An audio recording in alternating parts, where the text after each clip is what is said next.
হয়ে গেল আমার মিষ্টি কুমড়োর ঝোল চিংড়ি দিয়ে। বন্ধুরা, মিষ্টি কুমড়ো দিয়ে কার কি খাইতে ভালো লাগে জানি না, আমার কিন্তু চিংড়ি মাছটা খাইতে জব্বর মজা লাগে। চলেন তাড়াতাড়ি দেরি না করে দামাদামি করে লইয়া এলি মিষ্টি কুমড়োটা লইয়া, তারপর তাড়াতাড়ি যা রাঁধতে হবে, কারণ সাহেব তো বইয়েছে খাওয়ানোর লেগে। চলেন না দেরি করে লেগে হাট থেকে বাজারে, বাজার থেকে আমার হাতে, আর হাত থেকে যাবে হাঁড়িতে। তো বুঝেই যাচ্ছেন আজকে তাজা মিষ্টি কুমড়ো দিয়ে রান্না করব চিংড়ি মাছ দিয়ে।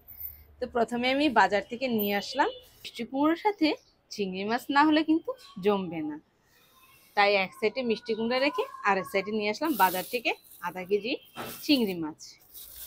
এই চিংড়ি মাছটা খেতে কিন্তু খুব সুস্বাদু হয়, এটা হচ্ছে বাগদা চিংড়ি। তো এই চিংড়ি মাছটা দিয়ে আজকের এই মিষ্টি কুমড়োটা রান্না করব, খেতে কিন্তু জব্বর মজা হবে আজকে। তো চলেন রেডি করে নিই। প্রথমেই মিষ্টি কুমড়োটা কেটে নিব। এত ছোট একটা কুমড়ো, এটার দাম নাকি 100 টাকা, মানা যায়? চলেন, কিছু করার নেই, খেতে মন চাইলে তো নিতেই হবে। তো কেটে নিলাম কুমড়োটা। মাশাআল্লাহ, দেখি ভিতরে কেমন। যাই হোক, দেখতে কিন্তু অনেক ভালোই মনে হচ্ছে। চলেন এখন ছিলে নেই কুমড়োটা, একদম পাতলো করে ছিলবো যেন দেখতে একটু সবুজ সবুজ লাগে। আর একেবারে কচি কুমড়ো, তাই মনেই হচ্ছে না যে মিষ্টি কুমড়ো, মনে হচ্ছে যে লাউয়ের সিল্কে। দেখেন এভাবে কেটে নিব, চাকচাক করে কেটে নিব। আর বিচিগুলো কিন্তু একেবারেই কচি, দেখেন একেবারেই কচি। যারা বিচি পছন্দ করেন না তারা ফেলে দিবেন। আমি বিচিগুলো ফেলে দিচ্ছি।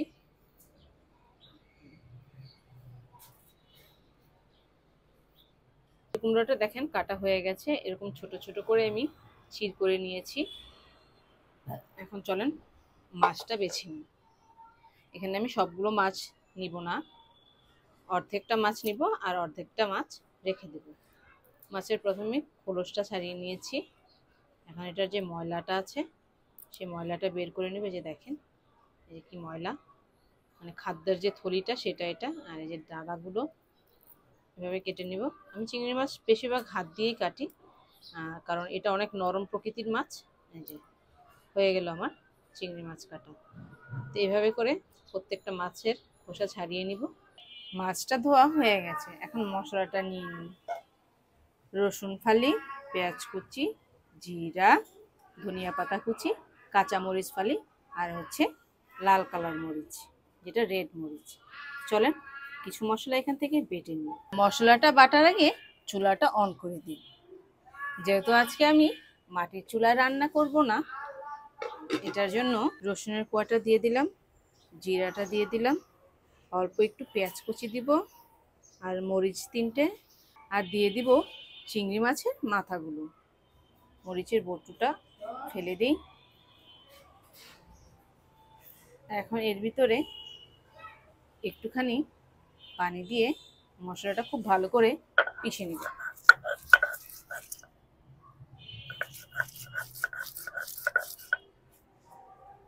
মশলাটা প্রায় বাটা হয়ে গেছে, ওইদিকে আবার কড়াইটাও গরম হয়ে গেছে। চলেন তেল দিয়ে দিই কড়াইতে। কড়াইতে দিয়ে দিলাম তেল। এখন তেলটা গরম হতে হতেই দিয়ে দিব পেঁয়াজ কুচি। সবগুলো পেঁয়াজই দিয়ে দিব। পেঁয়াজটা ভাজা হতে হতে আমার মশলাটাও বাটা হয়ে যাবে। আর এটা কিন্তু আমি সরিষার তেল দিয়ে রান্না করছি, তাহলে খেতে আরো বেশি মজা লাগবে। মশলাটাও বাটা হয়ে গেছে, ওইদিকে আবার আমার পেঁয়াজটাও লাল হয়ে গেছে। এখন মশলাটা উঠাই নিই। আমি কিন্তু একেবারে মিহি করি নাই, আধা বাটা করছি। যে আধা বাটা করছি। সবগুলো মশলা উঠাই নিব। পেঁয়াজটা ভাজা হয়ে গেছে, এখন দিয়ে দিব বাটা মশলাটা। এখন এটা তেলের সাথে পেঁয়াজের সাথে একটু ভালো করে মিশিয়ে দিব, হালকা পানি দিয়ে দিব।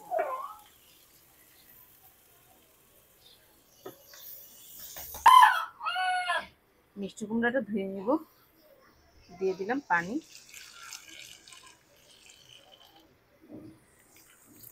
এটা ধুয়ে কিন্তু সাথে সাথে উঠিয়ে নিব। মশলাটা ভাজা হয়ে গেছে, এখন দিয়ে দিলাম চিংড়ি মাছগুলো। চিংড়ি মাছটাও ভালো করে মশলার সাথে তেলের সাথে ভালো করে ভেজে নিব। মাছটা প্রায় ভাজা হয়ে গেছে, এখন দিয়ে দিব লবণ,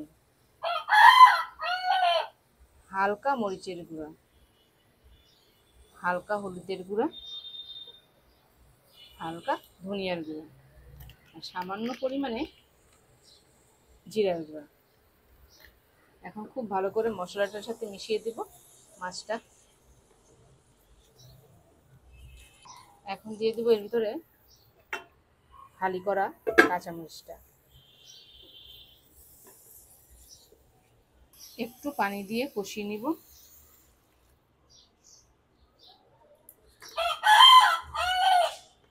মাছটা প্রায় কষানো হয়ে গেছে। মাশাআল্লাহ কি সুন্দর যে একটা ঘ্রাণ বের হচ্ছে চিংড়ি মাছের। এখন দিয়ে দেব এর ভিতরে মিষ্টি কুমড়াটা, সবগুলো মিষ্টি কুমড়া দিয়ে দিলাম। এখন মশলাটার সাথে আর মাছটার সাথে খুব ভালো করে মিশিয়ে দিব। আর হ্যাঁ, এখানে কিন্তু আমি কোনো আর পানি দিব না, এই পানিতেই পুরো মিষ্টি কুমড়াটা সিদ্ধ হবে। এখন শুধু ঢেকে দেব। দেখেন আমি কিন্তু এখানে পানি দেইনি, তারপরেও কুমড়োটা থেকে কতটা পানি উঠেছে। হয়ে গেলেও আমার মিষ্টি কুমড়ো দিয়ে চিংড়ির ঝোল। এখন দিয়ে দেবো এর উপরে ধনিয়া পাতা, দিয়ে দিলাম উপরে ধনিয়া পাতা কুচি। এখন আর রান্না করব না, শুধু ধনিয়া পাতাটা মিশিয়ে নামিয়ে ফেলবো। দেখেন কত সুন্দর সিদ্ধ হয়ে গেছে। আমি কিন্তু কুমড়োটা আস্ত রেখেছি, গলে যায়নি। তরকারিটা এখন পুরোপুরি রেডি। এখন চুলাটা নিভিয়ে দিলাম, এখন বাটিতে ঢেলে দিব। হয়ে গেল আমার মিষ্টি কুমড়োর ঝোল চিংড়ি দিয়ে।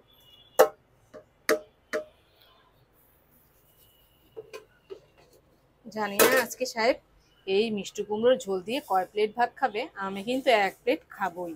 সাহেবের জন্য আজকে একটু চিংড়ি মাছ বেশি দিলাম। ঝোল দিয়ে দিই। কই গো, তোমার খাবার তো রেডি। এই আসতেছি, তাড়াতাড়ি আসো। কি রান্না করছো? আসেই দেখো না তো, প্লেটার রেডি। কি গো, বয়ে পড়ছো খাইতে? বউ না, হ্যাঁ তর হয় না তোমার না? অনেক পছন্দের চিংড়ি মাছ। তুমি জানো না, মানে চিংড়ি মাছ দিয়ে মিষ্টি কুমড়া অনেক পছন্দ করি। তাই এর লগেই তো লইছি তোমার পছন্দের খাওন। লগে তো এই ধন্যবাদও দিছো। হ্যাঁ কালারটা তো খাও খাও। মাশাআল্লাহ অনেক সুন্দর হইছে। কালার সুন্দর হইছে, খাই তো হেভি হইছে। খাই দেখি কেমন হইছে। মিষ্টি কুমড়াটা মিষ্টি দেখি। কুমড়া তো মাশাআল্লাহ ভালো গলে গেছে। গা কচি নাকি? একদম কচি গাছের, পুরা লাউয়ের মতন টসটসা। পাতলা ছিল ছিলকাটা, এত একদম দেশি চিংড়ি মাছ। আর না বাগদা চিংড়ি, তারপরে ঘ্রাণটা দেশি চিংড়ি মাছের মতো পাইতেছে। হ্যাঁ দি দিবা নাকি? হ্যাঁ, বিসমিল্লাহির রহমানির রহিম।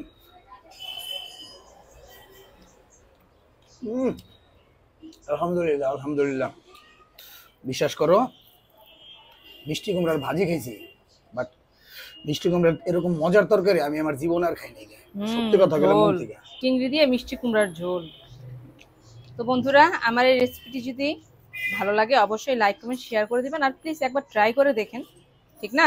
ট্রাই না করলে তো বুঝবেন না। আর যারা যারা আমার পেজটাকে এখনো ফলো করেন নাই, ফলো দিয়ে রাখবে। নেক্সট আর ভালো ভালো কিছু আসছে। আর ইউটিউব চ্যানেলটা অবশ্যই সাবস্ক্রাইব করে দিবেন যারা দেখছেন। তো সবাই ভালো থাকেন, সুস্থ থাকেন, আমাদের সাথে থাকেন নিয়মিত, নাকি? Bye, see you, take care, Allah হাফেজ। আল্লাহ হাফেজ।